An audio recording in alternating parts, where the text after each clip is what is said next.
So, today, this is gonna be Artemis Fowl, a genius discussion.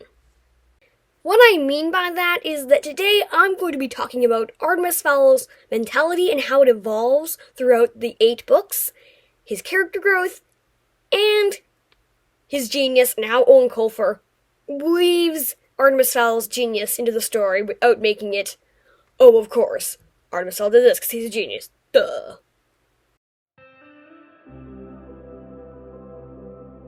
Artemis, in my opinion, is one of the most interesting characters in the entire 8 books. Not counting Julia's fruit, who also might be up there, however. But how did Eoin Colfer write Artemis Fowl in such a way that his genius didn't make the story boring? How did Artemis Fowl start from being an anti-hero/villain to a friend and hero? Let's dive into Eoin Colfer's Artemis Fowl. Let's start from the first book. Artemis is attempting to kidnap a fairy and hold her hostage to force the Lep to give her the ransom fund. As we can see, he is set on his goal, even when people around him believe he's crazy. From the very start, we can see that Artemis is manipulative, smart, and will do anything to accomplish his goals. Eoin Colfer writes so that we can see, even from the way Artemis speaks, that he's very intelligent and cunning.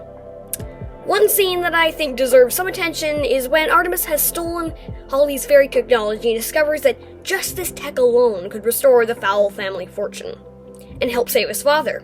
But what does he do? He decides to, instead of just leaving the fairy people alone while still being able to help his father, he goes ahead with his plan of kidnapping Holly and taking the ransom fund. As I said, he is set on his goals and sees backing down from his original plan to be surrender. I think he wanted to prove just how cunning he was.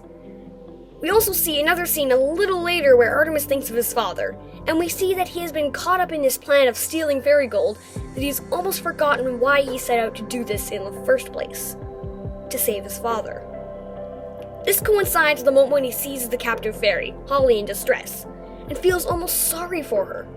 But he still doesn't veer from his plan, and instead, even perhaps trying to be nice to Holly, he manipulates her and convinces her that she gave away precious Lep secrets while she was sleeping, because he apparently gave her this truth serum, which she never did. But he manipulated her into thinking she did. This pretty much is Artemis Fowl for Book 1 and 2, but as Book 3 rolls around, we can see him actually doing good things. Like donating a large chunk of the money to Amnesty International. But then, spoilers ahead, major spoilers, he is mind-wiped. For the Lep still doesn't fully trust him. And as we can see from Book 4, he starts to revert back to his old ways. By making him forget what happened, he also lost the growth he made towards being an honest human being.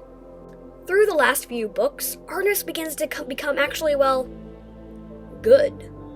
And major spoiler alert, by the last book, he actually dies to save his friends and the world. Only to be a genius and, make a clone of himself, but that's a topic for another video. We'll talk about that some other time. But now let's talk about how Eoin Colfer wrote someone so smart without making the story boring. A recurring theme in Artemis Fowl is that he usually ends up coming up with a plan by the end. So why isn't it boring when he 80% of the time has a plan that will work? What I noticed in the Eternity Code, which is Book 3 of the Artemis Fowl series, was that through the whole climax, we didn't know whether Artemis's idea was going to plan. We actually thought it had failed. But then we realized that that was a ruse in itself. Eoin Colfer never actually tells you what Artemis's plan is, which compels you to keep reading, to find out what it is and if it worked. Eoin Colfer writes Artemis's genius really well into the story without making it too easy for the other characters to do what they have to do in the story.